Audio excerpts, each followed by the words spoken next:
That's before and that's after. Whoa. Hey, how's it going? My name is Corey Reese, founder of Immersive Exposure. Today, I'm stepping out of my comfort zone to explore food photography. So join me as I learn from one of our expert food photographers in the app using a simple plate of French toast from a restaurant from Atlanta. So what I'm gonna do first, all right, so let's put on the headset, all right? That way you can kind of see my point of view while I'm actually setting up the food here. All right, so currently I am recording what's happening in mixed reality. So you should be able to kind of see what my headset is showing here. Let's go ahead and grab the food out here. Man, did I tell you I was actually hungry here?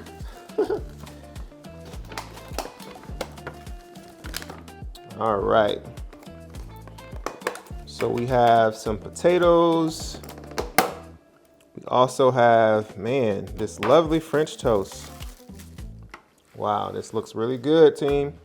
Listen, I don't know if this French toast is gonna make it to the end of this workshop, but let's just see, okay? Let's just hope. Let me wash my hands really quickly, team.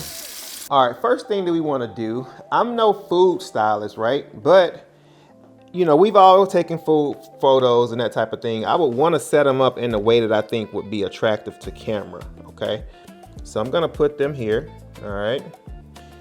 That looks pretty good to me. Sprinkle a little bit on here.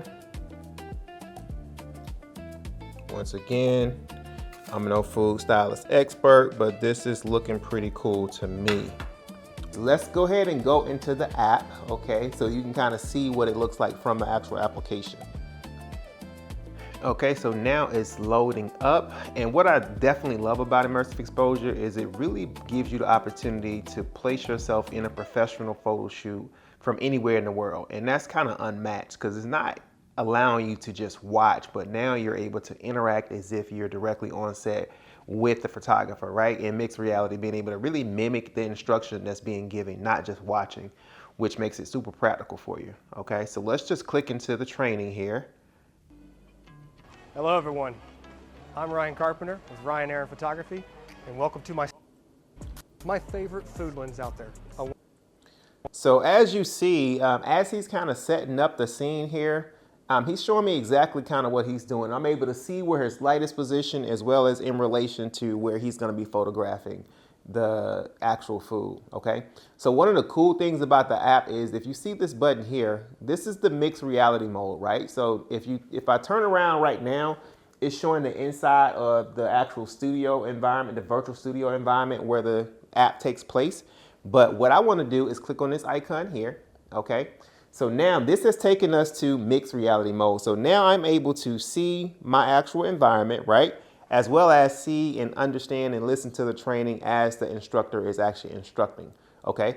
Let's talk a little bit about the gear, okay? So for gear, I'm gonna be very simple, okay? I'm only using one light, just a strobe here, just a quick little on-camera flash, but I'm actually gonna use it off camera in this bracket here, okay? And I'm going to use a simple softbox to be able to light the subject, light our food here.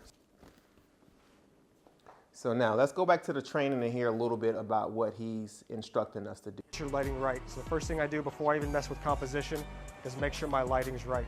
And so how I do that is I mess with my aperture, my shutter speed, and I normally keep my shutter speed at 160. I never lower it. So here he's guiding me on the settings and the things like that in order to create the type of shots that he create as a food photographer. Past that, and I keep it around 200. It just keeps the light looking nice, keeps everything in focus, and that's where I start. For food photography, aperture is also key. I want to keep a lot of things in focus, unless I'm getting one of those macro shots, so I normally keep it at a 9 minimum. Normally the average is about 11, so you got to get enough light to come in and hit that. So we'll talk about that more, and I'm going to show you why, okay? So I got my entree here. My subject doesn't talk, doesn't move, but it stays pretty. My light, as we talked about, the Godox, I always set it kind of adjacent, giving that nice soft light that comes in and falls off, making an intimate scene. And we play around with the power of it.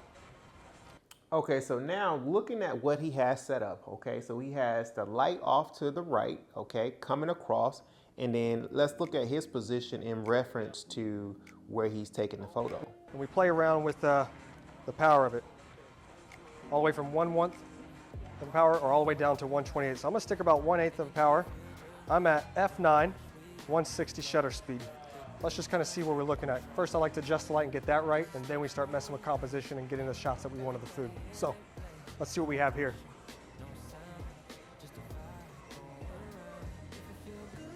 Hold on, I gotta learn to move this around. There we go. So we get our focus where we want it at. There we go. And now, let's see what we got. Okay. Not bad for. So let's take a shot here and see what we get. Okay, so he said he's at F9. Okay, so let's change that, F9 at 160, okay? So the light is off to the right of the plate and he is about at this particular angle photographing the food. So let's just take a look at what that looks like for us, okay? Okay, that's not bad for a first shot there. Looking pretty good. So let's hear what his feedback is on his own shot and see what adjustments we might need to make for our own shot here. First one. Okay, so on the screen, as you can see, we have a nice light coming in from the top right corner, and it's a nice harsh light, and as you see, the shadows kind of fall off on the back side. So you're seeing that there's not much light there. Now, some clients like this. You're good with this. You can do a little bit in post-editing to lighten that up, and it just gives that nice intimate look, very colorful. You can brighten up the colors. Let's see what happens if we tone up, if we brighten up the flash a little bit. So let's go from 1/8. Let's just go all the way up to 1/4 and see what happens without messing it in. Let's go to aperture 10.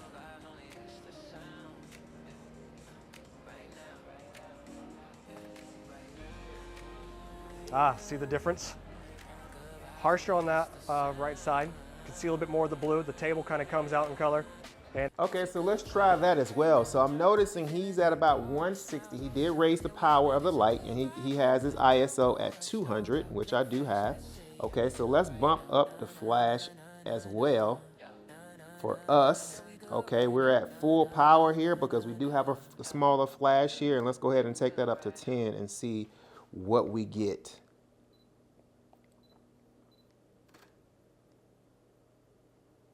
Okay, that looks pretty good as well. All right, let's see what else he has to say. it filled a little bit. So what we can do now is let me bring in a reflector.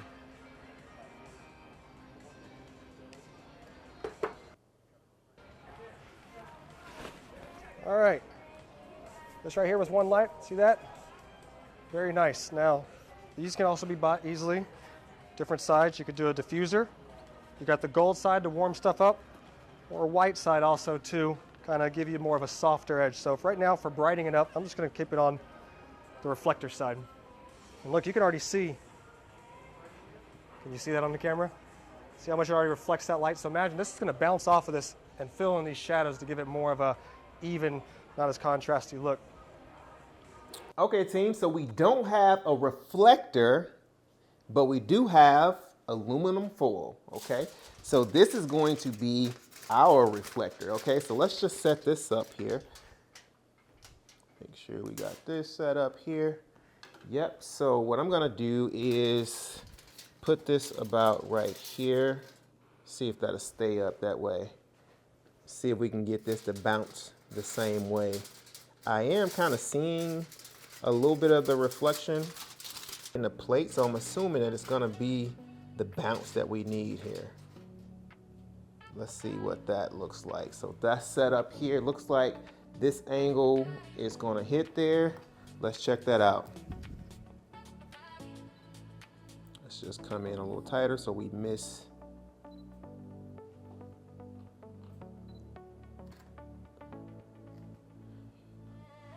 And that absolutely brightened it up for us. That's before and that's after. Whoa. So listen, I am now a professional food photographer. No, I'm just kidding, team. It does take a lot more than that to become a professional. But as you can see, this is very practical in the way that you can learn photography, being able to follow along with some of the most elite photographers, as I've mentioned, and really watch them do their craft and learn. And even if you've been shooting before, you shoot in a different niche area, this is a great way to expose yourself to other niche areas, be able to really see from a professional in the field right? Without having to do all this searching and running around trying to find somebody that will actually help you out. We have people that are here to help you out, and as we grow, we will continue to build our database of photographers that shoot different niche areas to be able to help you out and guide you along the way. I hope you are as excited as I am to be able to explore this world of photographers, learning, growing. And if you're interested, you can go to immersiveexposure.com. You can also go to the App Store, which you will ultimately need to go on the MetaQuest platform to be able to experience the platform. Like I said, we're going to be adding more photographers, and the world is ours. I'll see you in the app. Take care.